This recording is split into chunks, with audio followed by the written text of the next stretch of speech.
Hare Krishna, everyone, and welcome back to our ever ongoing lecture series entitled The Glories of Sri Vrindavan Dham.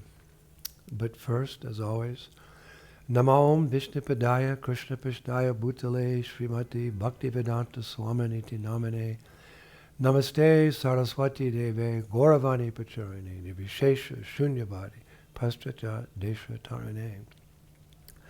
All glories to Srila Prabhupada. So we're continuing with our mini-series on stimulation for ecstatic love. And this will be part 175, in which we'll carry on with our present theme of the glories of Srimati Radharani, and of course our discussions on her glances, as we've been doing. Now, to set the stage, set the scene, the mood, I'd like to begin by reciting two very special verses about her glances that I came across in my studies on this subject. And the first is verse 46 of Sri Rupa Goswami's Padyavali. He writes so beautifully. I worship Sri Govinda, whose bodily luster resembles a fully blossomed blue lotus, and whose face is like the moon, who loves wearing peacock feathers, whose chest bears the mark of Srivatsa and the Kastuba gem, who wears yellow garments, whose handsome form the gopis worship with thousands of sidelong glances. The best part. And whose handsome form the gopis worship with thousands of sidelong glances. Now the second verse is from, again, Padyavali. It's verse 295. During the Rasa-lila, when Radhika saw Krishna giving equal attention to other gopis, she left in anger and went to the bank of the Jamuna. Krishna followed her, stepping into her footprints, his hair standing on end. When she then turned and cast a merciful glance upon him, pleased that he had left millions of gopis for her, that one merciful glance was everything Krishna desired. All glories to her glances. Now, moving on, how can I say? We're going to recite a preeminent and most famous verse about Sri Radha's glance. It's verse 10 of Sri Raghunath das Goswami's illustrious Vilapa-kusumanjali. For us today, a very important verse. Therein, Raghunath das Goswami is praying to Sri Radha in the mood of being her maidservant, as a maidservant, manjari, as follows. Deviti charna padma dashikam vipayoga bhara davapada kai dayamanat ara kaya balavim dvaya shanani rikshanam ritai. It's a very famous verse, and very, very relevant today. O effulgent goddess, for this maidservant of your lotus feet, separation from you is like burning in the flames of a blazing forest fire. I thus beg you that you please restore her life with the cooling elixir of a moment's glance. I thus beg you, please restore her life with the cooling elixir of a moment's glance. He's praying like that in his Nitya Siddha form in the spiritual world. So in that verse, Raghunath das Goswami is imploring Sri Radha to, how could you say, transfer her mercy. How? By her glance. There's many ways you can transfer things. He wants her mercy. How? Please transfer it by your glance. I was thinking this morning, actually, what can Sri Radha's sidelong glances be compared to? Because sometimes you have two things and you compare them, you understand the superiority of one over the other. So I was thinking, what can Sri Radha's sidelong glances be compared to? Well, nothing in this world, that's obvious. But then I came across in Lalita Madhava 8, a verse, it's verse 40, in Nava Vrindavan Viraha. And actually, it's the perfect answer because Krishna is comparing Radharani's glances to something. You don't get better than this. So Krishna compares her glances to flowers of ever-new playfulness, blossoming with the nectar showered by ocean spray from the waves of her dancing eyebrows. It's very poetic, but it touches the heart, even of aspiring devotees. How does he compare her glances? To flowers of ever-new playfulness, blossoming with the nectar showered by ocean spray from the waves of her dancing eyebrows. Then I was thinking, what is the effect of such glances? And as I was reading the last few days, I found that the acharyas say that it is said, by the grace of her sidelong glances, one may attain powers and opulences like that of the demigods, or one acharya says, or dominion over the kingdom of one's choices. That's interesting. Dominion over the kingdom of one's choices. Hare Krishna. Of course, they're just building up to help, as eventually get a deeper understanding. But of course, that information, such material favors like that are not favors at all. Because, they lead to further entanglement. But it gives us a little idea how powerful a glance is. Now, another example can be found in a pastime that Sri Rupa-Goswami refers to in Pad-Javali. It's verse 196. It's very, very beautiful. It's a pastime compressed into a verse. And the pastime is as follows. One night, accompanied by a few friends, Srimati Radharani went to meet Krishna by the bank of the Jamuna. And as they walked along these, side roads to avoid being seen, one gopi complained, "What kind of path is this? It twists and turns like the winding coils of an angry snake. Why must we tolerate this?" But the brightly shining moon actually was more of a concern, because it could expose, as they're walking along, their movements to people living in the villages nearby. Now, determined that service to Krishna should not be obstructed, Radharani cast an angry glance from the reddish corner of her eyes and forbade the moon to shine. And immediately the sky went dark. An angry glance from the reddish corner of her eyes, which forbade the moon to shine. Stop! And immediately the sky became dark, and they could walk forward without any worries. Rupa Goswami's Pad-Javali 196. So those are the amazing effects of Radharani's glances. However, nice that might be, they pale in comparison to her ability to control the supreme controller by her glance alone. We touched on this a couple of weeks ago. And that is seen very clearly in verse 42 of Vilapa-kusumanjali.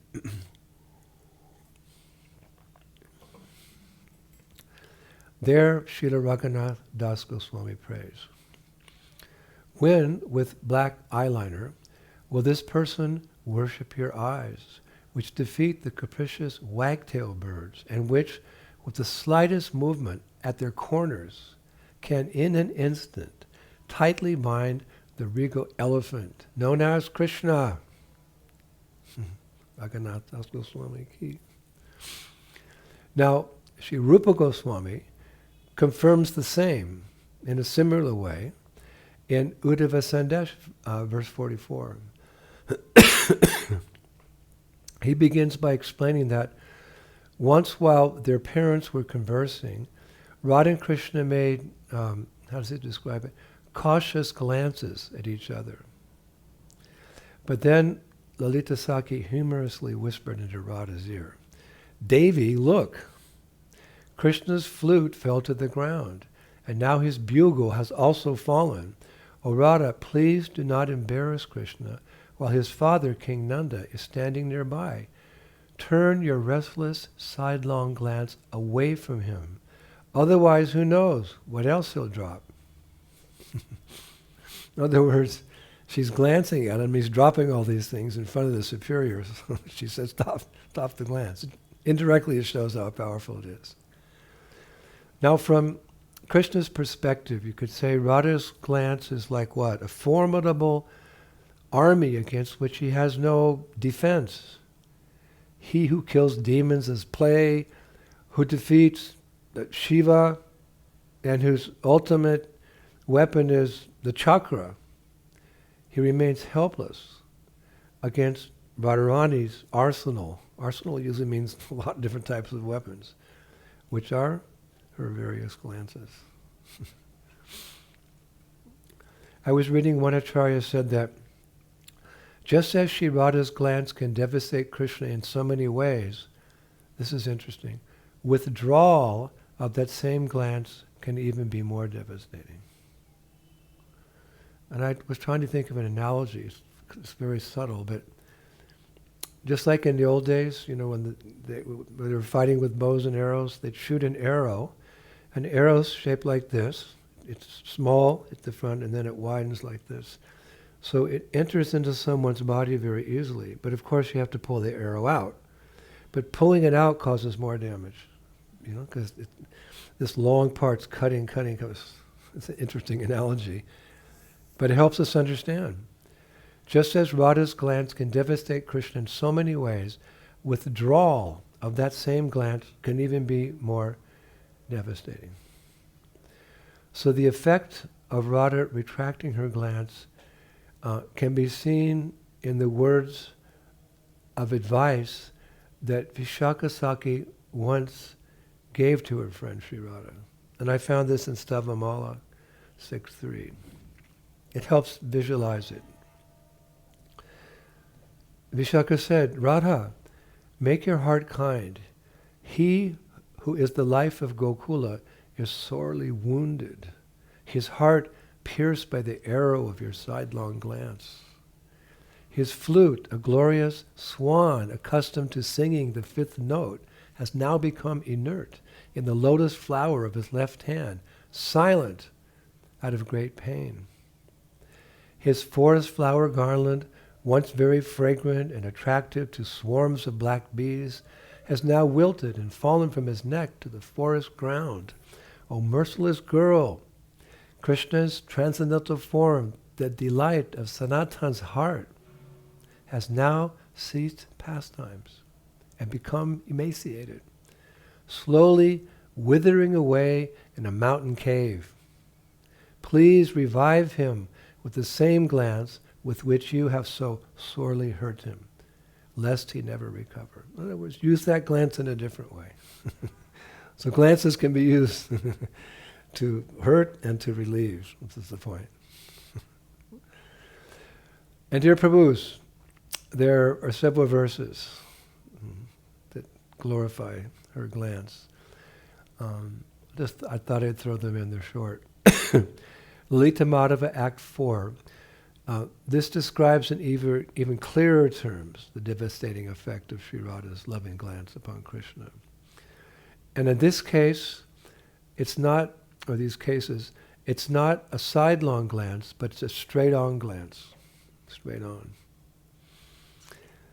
It's a glance we hear about from Krishna himself. When he's reminiscing about his departure from Vrindavan to Mathura. Akrura came in the chariot and Krishna Balaram got on and the gopis are trying to stop it. So at this point he's reminiscing. Krishna's speaking to Madhamangal. He's actually holding his hand. And he says to Madhamangal, Akrura held the horse's reins and was about to drive away. At that time, Radha approached, her heart trembling with unsteadiness and crying loudly. She tried to climb onto the chariot, but her friends stopped her. Then she cast a tear-filled glance at me. She cast a tear-filled glance at me, her eyes pleading with mine. I paused for a moment, lost to those charming eyes that make demigods fall from heaven like rain. But I was so cruel that I rode away. Alas, alas, why did I not take that beautiful girl with me? Why did I not take that beautiful girl with me? Why? So again, her glance had such a deep spiritual, transcendental emotion, prem, bhakti effect on Krishna. Now all of this brings to mind for me a verse I quoted a few weeks ago. I'd like to quote it again. It's okay. We can quote many times. One time, Srila Prabhupada told one of my godbrothers that if you memorize a verse and you quote it 7 times in your classes, it's yours. So we can repeat the verses. But this verse kind of summarizes everything we're talking about today, the power of Radharani's glance. Again, Padyavali, from Rupa Goswami, it's verse 344. Amongst the Vraja-basis, the gopis are the best.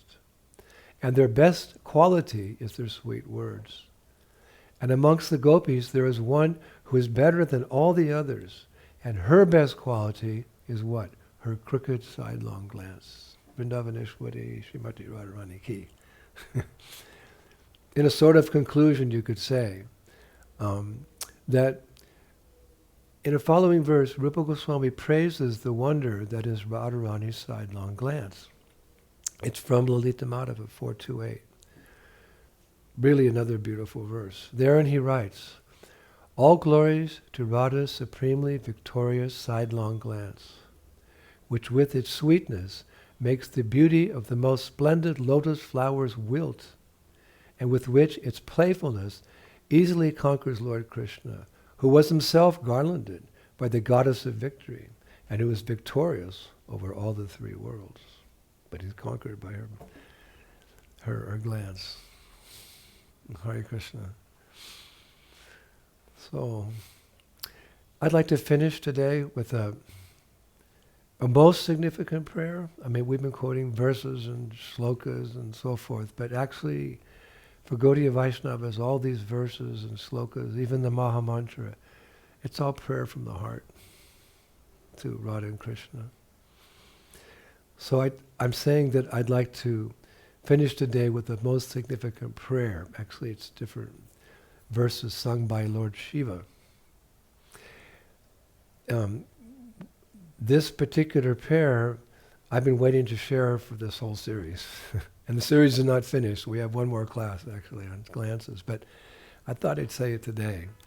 It's the Radha Kripa Kataksha Shtavaraj, the prayer for the merciful sidelong glance of Sri Radha.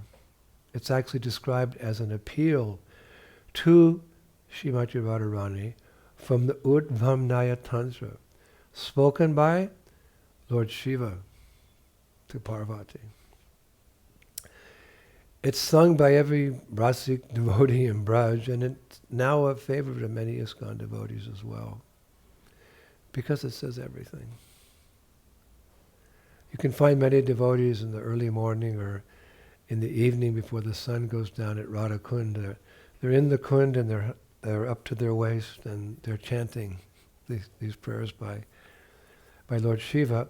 I did mention in the very first class we gave in this mini series that one explanation of why devotees want Radharani's glance is because they receive her favor, and with that favor we can be introduced to her beloved Krishna.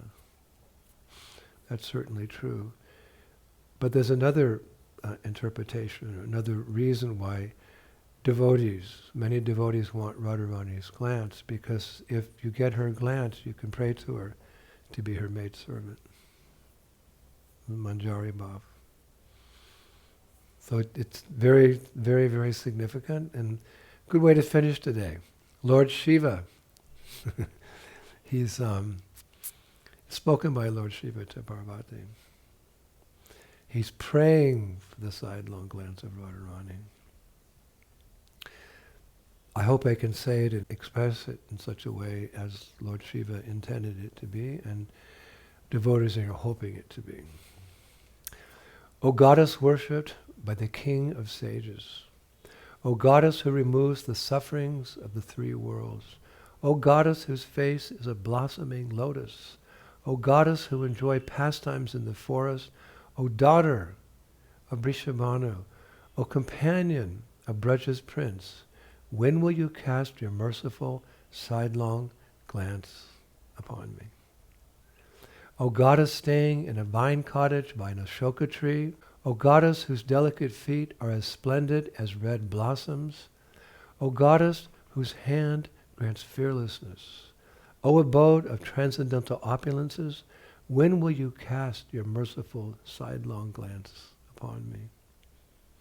O goddess who, playfully shooting the arrows of your glances from the curved bows of your auspicious, amorous eyebrows, have completely subdued Nanda's son, Krsna, when will you cast your merciful sidelong glance upon me?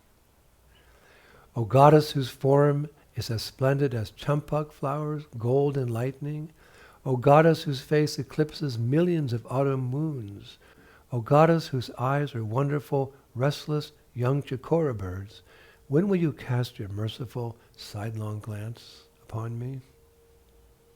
O young girl intoxicated with passion, O goddess decorated with cheerful, jealous anger, O goddess who passionately love your beloved Krsna, O goddess learned in playful arts, O goddess expert at enjoying amorous pastimes in the kingdom of the peerlessly opulent forest groves of Vrindavan, when will you cast your merciful sidelong glance upon me?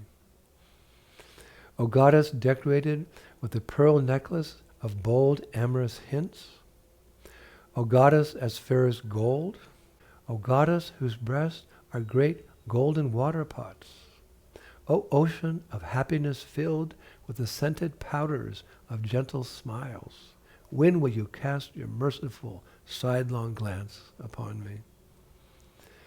O goddess whose arms are lotus stalks dancing on the waves, O goddess whose dark eyes are dancing vines, O playful, beautiful, charming goddess, when will you cast your merciful sidelong glance upon me?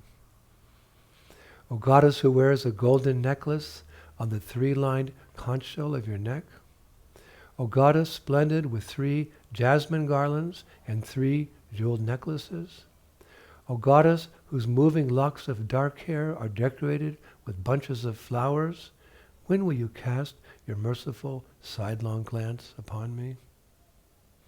O goddess who wears a sash of flowers on your curved hips, O goddess charming with a sash of tinkling jeweled bells, O goddess whose beautiful thighs punish the regal elephant's trunk, when will you cast your merciful sidelong glance upon me? O goddess whose anklets tingling is more beautiful than the sounds of many mantras and the cooing of many regal swans, O goddess whose graceful motions mock the moving golden vines, when will you cast your merciful sidelong glance upon me? O goddess worshipped by Brahma, O goddess to whom countless millions of Vaishnavas bow down, O goddess who gives blessings to Parvati, Sachi and Saraswati, O goddess whose toenails are anointed with limitless opulences and mystic perfections, when will you cast your merciful sidelong glance upon me? O queen of Vedic sacrifices, O queen of pious activities, O queen of the material world, O queen of the demigods, O queen of Vedic scholarship, O queen of knowledge, O queen of the goddesses of fortune, O queen of patience, O queen of Vrindavan, the forest of happiness, O queen of Braj, O empress of Braj, O Sri Radhika, obeisances to you. Hare Krishna. Wow. After hearing this beautiful prayer by Lord Shiva, which just touches the heart, not the heart, within the heart, the soul, What more can be said? I'll just finish there. Leave that ringing in your ears, in your mind, in your hearts, in your soul, the beautiful prayers of Lord Shiva for the merciful glance of Srimati Radharani. When, oh when will that day be ours? Prabhus, we have one more class about glances. I just wish it could go on and on and on, but there's so many qualities about Radharani we have to cover through the years, and thankfully so. So one more class next Friday. Let us finish. All glories to Srila Prabhupada. Shri Shri Gaur Nitai ki, Shri Shri Krishna Balaram ki, Shri Shri Radha Shama Sundar ki, Vrindavaneshwari, Srimati Radharani ki, her glances ki, Jai, Mayapadam ki, Gaur Nitai ki, Shri Krishna Sankirtanya ki, Nitai Gaur Pimanandi, Jai Jai Sri Radhe Sham. Glories to Prabhupada.